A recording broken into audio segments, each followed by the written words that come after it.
Yo quiero invitar a toda nuestra audiencia a nivel internacional para que si no tiene Biblia, pues trate de conseguir uno. Si no, en la pantalla vamos a estar presentando evidencia de la temática que nuestro Padre va a compartir hoy en día. Pero yo quiero invitarte a que nos des los próximos minutos para que puedas ser expuesto a las palabras de Dios mismo, las palabras de nuestro Señor Jesucristo.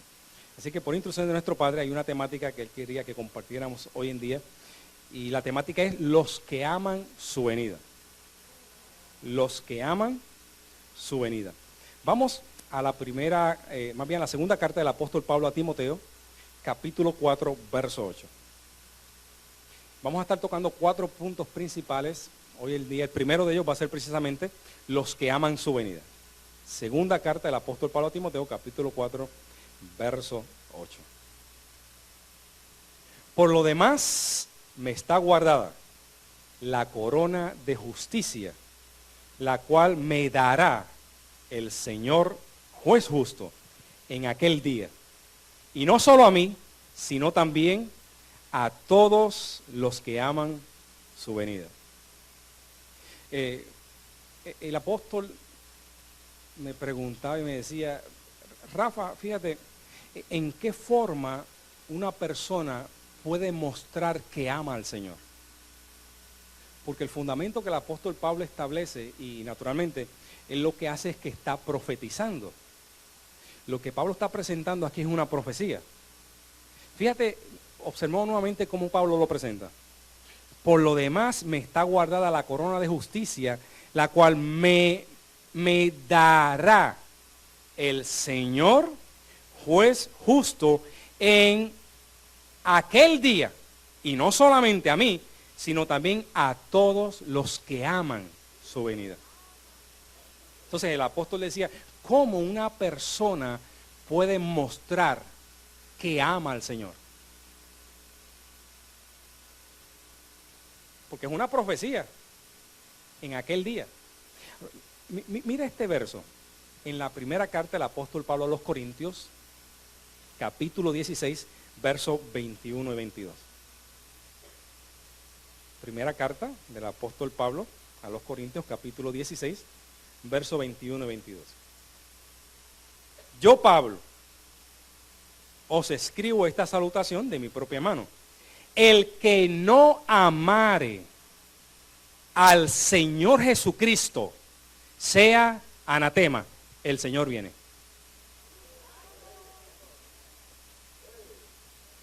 Sí, nota que el apóstol pone como fundamento el amar a Jesucristo con amar su venida. Ahora, ¿cómo tú mostrar que amas al Señor? Pues amando su venida. Si tú no amas la venida del Señor, tú no amas al Señor. Y por lo tanto, no solamente eso, sino que Pablo dicta una sentencia, sea anatema, sea maldito. Entonces Pablo lo presenta en un aspecto futuro, como dice, Él viene, no ha llegado, Él viene. Pero cuando Él llegue, tú tienes que encontrarte en una actitud de amar esa llegada, porque si no, vas a estar peligrando en encontrarte en el aspecto de ser maldito.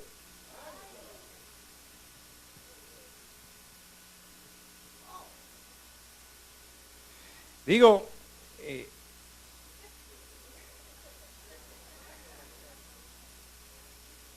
JH me decía, JH, ¿qué iba a hacer el Señor cuando llegara? Porque si Él venía, Él tenía que venir a hacer algo. O sea, no iba a darse un viajecito, porque Dios es un Dios de propósitos. Entonces, si Él venía y venía a estar con su amada, porque si el requisito es amar su venida, Él venía a estar con su amada. Entonces Él iba a manifestar unos principios. O sea, Él no solamente iba a venir para estar y salir del ambiente inmediatamente, no, Él venía a hacer una labor. Vamos a ver esta función. Miren la segunda carta del apóstol Pablo a Tesalonicenses, capítulo 2, verso 1. Segunda carta del apóstol Pablo a Tesalonicenses, capítulo 2, verso 1. Pero con respecto a la venida de nuestro Señor Jesucristo y nuestra reunión con Él. Entonces, tenemos que hacer un paréntesis aquí, porque el detalle es que usted sabe que la teología ha hablado mucho sobre la segunda llegada del Señor. Y entonces hay un hombre que le da 8 años de estudio a la letra. Mira, 8 años de estudio en una universidad, invierte dinero para al final de 8 años que le entreguen un documento que le identifica como doctor en teología fundamental. Eso es un logro tremendo en cuanto a la carne. No todo el mundo puede tener esos logros. ¿Sabes lo que es llegar al título doctor en teología fulano de tal? Es una gloria tremenda en cuanto a carne. Entonces el detalle es que hay un hombre que le da esos 8 años de estudio, tiene un título y ahora comienza a hacer, vamos a tener doctor en teología fulano de tal. Y va a disertar una conferencia sobre la segunda llegada del Señor. Y empieza el doctor en teología. Amados hermanos, en esta noche vamos a hablar sobre la segunda venida del Señor. Y la segunda venida del Señor lo que significa es que Él se va a llevar su iglesia.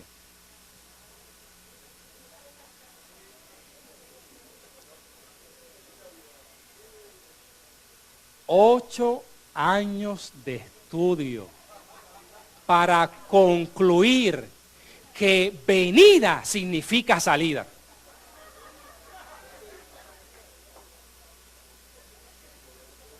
Cuando el apóstol Pablo presenta como fundamento, donde nuestro Padre quiere edificar hoy en día, con respecto a la venida, a la llegada del Señor y nuestra reunión con Él. Venida no es salida, venida es llegada. Entonces aquí lo que es, por eso es que Pablo decía, el que no amare la llegada. Entonces, ¿qué él venía a hacer? Él venía a reunirse con su amada. Y en esa reunión, él no venía a estar sentado, él iba a venir a compartir con su amada. Y lo que tenía que compartir, eso no se podía resolver en una reunión, porque tomó 2000 años para contaminarnos a todos nosotros. Entonces él venía a reunirse con la amada. ¿Para qué? Bueno, para administrarnos, para consolarnos. Ahora, el punto B, mira, el punto B, hablamos del punto 1, los que aman su venida. Punto B, los que temen su venida. Mira, los que temen su venida, el apóstol decía, hay que preguntarse por qué temen su venida.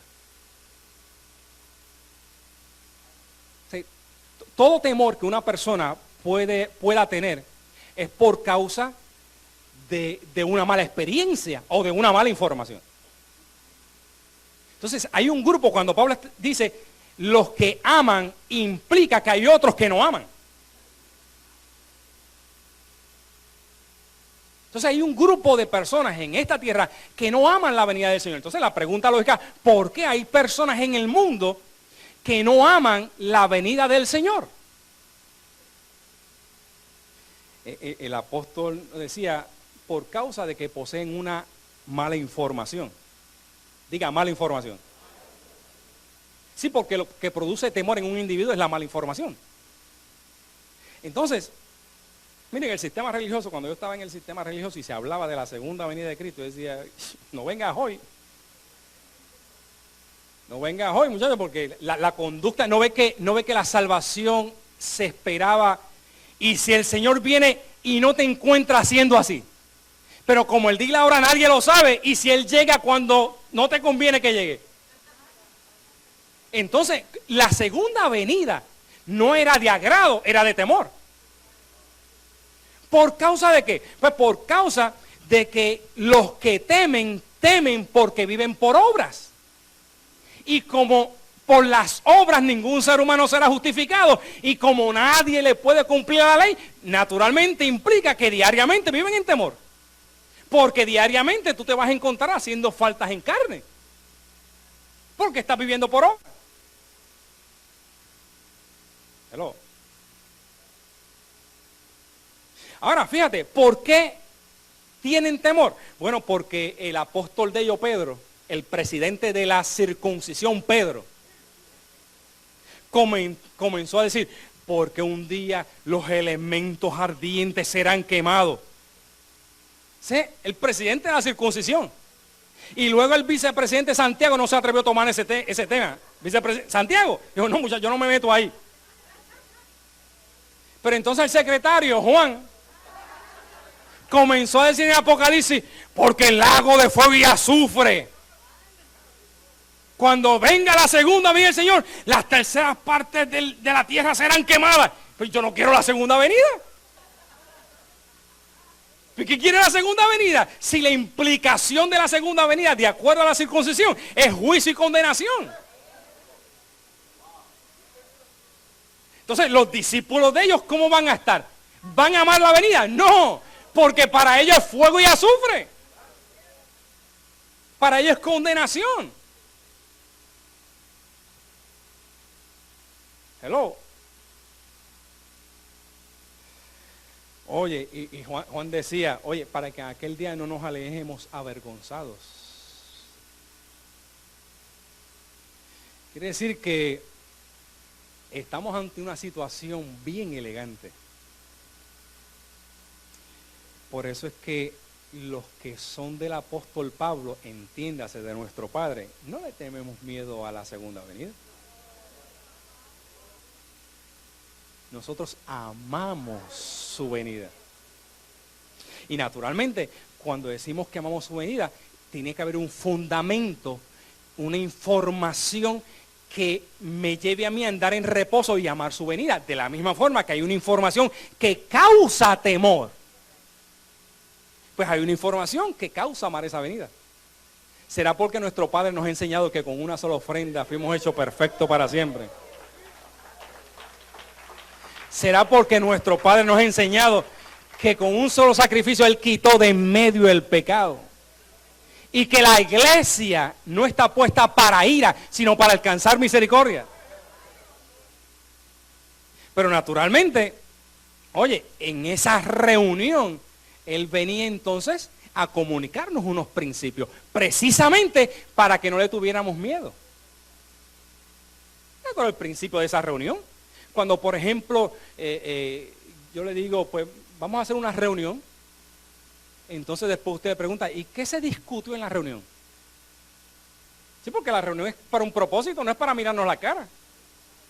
Toda reunión conlleva un objetivo. Entonces, la reunión de Jesucristo con su amada también conlleva unos principios. Vamos a verlo. El punto C. Vamos a ver nuestra reunión con Él. ¿Qué es lo que significa nuestra reunión con Él? Primera carta del apóstol Pablo a los Corintios, capítulo 4, verso 5. Primera carta a los Corintios, capítulo 4, verso 5. Así que no juzguéis nada antes de tiempo, hasta que se vaya el Señor, hasta que salga el Señor. ¿Hasta qué?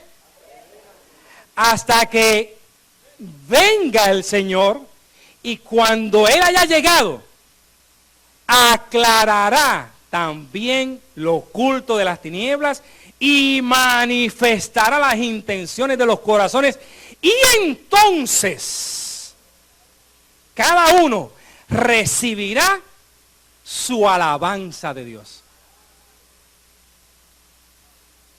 Cada uno recibirá su alabanza de Dios. Entonces, el primer aspecto de lo que el Señor iba a manifestar en esa llegada, en esa venida, era que Él iba a aclarar todo. Él iba a aclarar todo. J.H. me decía que de pronto Timoteo estaba allá al lado con él, y entonces le dijo, oye, Timoteo le decía a Pablo, pero es que Pedro está escribiendo. Timoteo, mira, tranquilo, ya yo estoy para ser sacrificado. He acabado la carrera, he guardado la fe, por lo tanto me está guardada la corona de justicia, la cual me dará el Señor juez justo en aquel día. No solamente a mí, también a los que aman su venida. Así que, Timoteo, mira, Timoteo, tranquilo. Olvídate de Pedro cuando Él venga. Cuando el Señor venga, Él aclarará lo oculto de las tinieblas y va a manifestar las intenciones del corazón de Pedro. Pero eso lo va a hacer el Señor cuando Él venga. Tranquilo. Pero Pablo, es que mira lo que está ocurriendo, Juan lo que está diciendo. Tranquilo, mira, es más, después de mi partida todo esto se va a acabar. Pero cuando venga el Señor, Él va a aclarar todo. Cuando Él venga, olvídate. Y no solamente Él va a aclarar todo, sino que entonces cada uno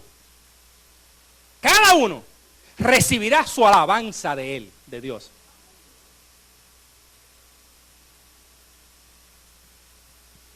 Número uno, en esa reunión Él iba a aclarar.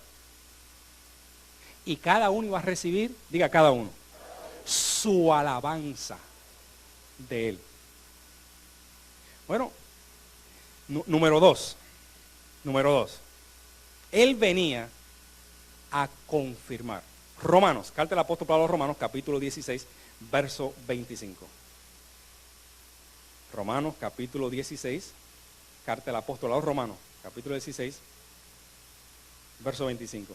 Y al que puede confirmaros según mi evangelio. Por ejemplo, si yo doy una conferencia sobre economía y después usted va a hablar sobre alguien, sobre la conferencia, ¿qué es lo que usted dice? Oye, la conferencia que dio Rafael sobre, o sea, la conferencia de Rafael, estuvo tremenda. ¿Qué implica eso? Que quien dio la conferencia fue quién. Ahora, cuando acá dice, mire, y al que puede confirmaros, según mi evangelio y la predicación de. ¿Qué implicaba eso? Que Jesucristo iba a estar predicando y esa predicación iba a tener la habilidad de afirmarte, de confirmarte, de ponerte un fundamento que nada ni nadie te iba a poder mover. Eso es lo que iba a venir a hacer. Él iba a venir a afirmarte con el evangelio del apóstol Pablo. Es lo que dice el verso. Y tercero, primera carta a Timoteo, carta del apóstol Pablo a Timoteo, capítulo 2, verso 5. En esa reunión, él iba a mediar con la iglesia. Primera carta del apóstol Pablo a Timoteo, que hay un solo Dios y un solo mediador entre Dios y los hombres. Mira, ¿hay un solo qué? ¿Cuántos dioses hay? Un solo Dios. ¿Y cuántos mediadores? Un solo mediador. Entre Dios y los hombres. Pues está Dios. Ponle el nombre que tú quieras ponerle. Pon una identidad. Está Dios. Y estoy yo que soy hombre. Entre esa identidad Dios y yo que soy hombre, hay un mediador. Entre esa identidad Dios, donde esté, y yo que soy la iglesia, hay un hombre, hay un mediador, uno que media entre esa manifestación Dios y yo que soy la iglesia. ¿Quién es? Jesucristo. ¿Jesucristo qué? Quiere decir que ese Dios, esa identidad Dios está metida en un hombre, Jesucristo hombre, y en esa manifestación Él venía a conmigo.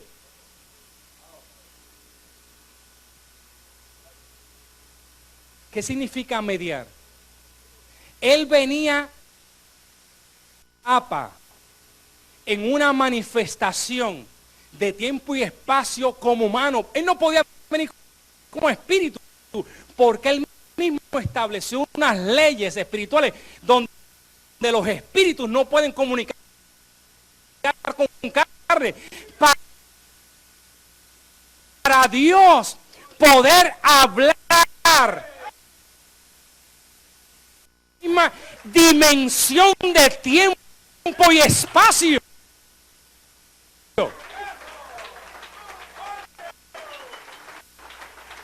Un espíritu no puede hablar con los seres humanos, eso es mentira. Para él poderse reunir con la iglesia,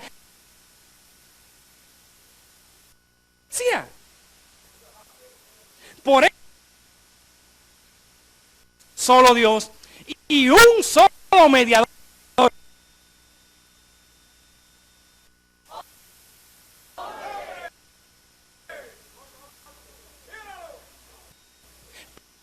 Pero, ¿cómo él podía mediar o para qué él necesitaba mediar por la iglesia? Oye, para él tenía que estar en una manifestación igual que la mía, para que cuando yo meta las 4, como las meto de vez en cuando, él pueda con su experiencia mediar con mi situación y decirme: Rafa, tranquilo, todo está bien, todo eso que tú estás pasando te va a resultar para bien.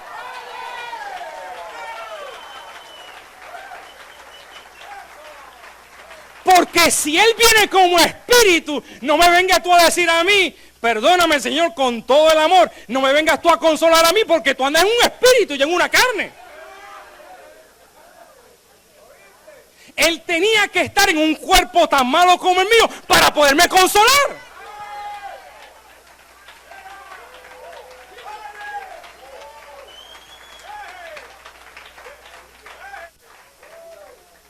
Entonces, mira, él venía, número 1, a aclarar.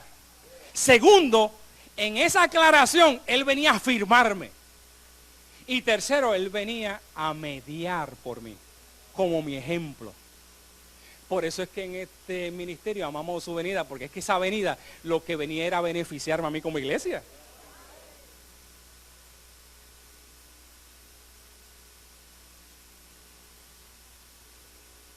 El detalle es lo que presentó, que es el último punto que queremos tocar, lo que presentó la primera expresión que leímos del apóstol Pablo. Usted nota que nuestro apóstol constantemente honra a, por ejemplo, el obispo Mirna Cestero por la labor que está haciendo en México, la labor que está haciendo en Puerto Rico, la labor que está haciendo en República Dominicana, que cuando él le delegó esa función a ella, automáticamente esos lugares tomaron otra gloria. Si usted ve constantemente cómo nuestro apóstol honra a nuestro obispo de obispo, por la labor a ninguno tengo como él. Usted nota cómo constantemente nuestro apóstol honra a nuestro obispo Martín Guío por la labor que está haciendo. El obispo Tomás Flores allá en Cuba. Entonces, fíjate, regresemos nuevamente al primer verso que leímos. Segunda carta a Timoteo, capítulo 4, verso 8. Por lo demás, me está guardada. Nota el sentir de Pablo.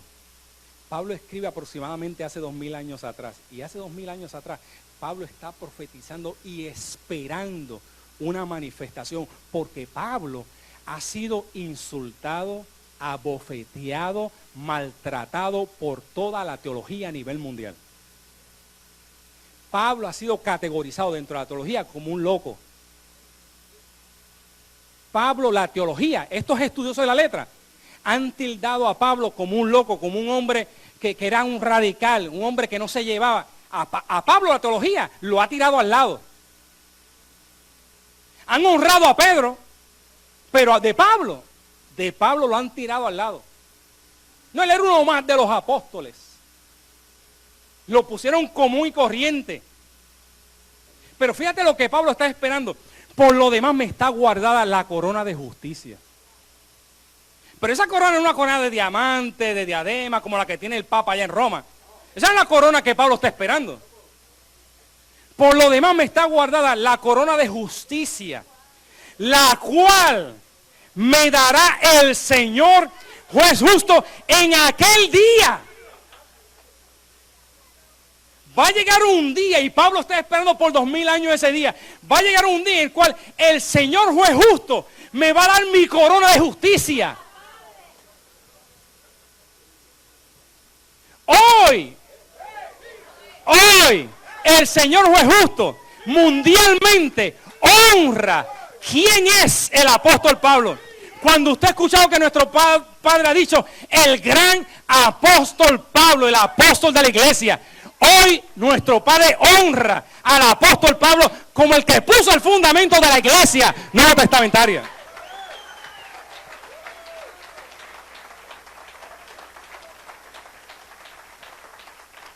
El Señor es justo, pero no solamente a mí, sino a todos aquellos que aman su venida. Por eso Pablo decía, oye, y cada uno recibirá su alabanza de Dios. Hello. Oye, iglesia, hay una honra, tu esfuerzo, tu sometimiento, tu celo por esta palabra. Tu Padre también lo sabe, también lo conoce. Y el Señor juez justo, que ya está aquí en la tierra, va a recompensarte por todo lo que tú has hecho para su gobierno.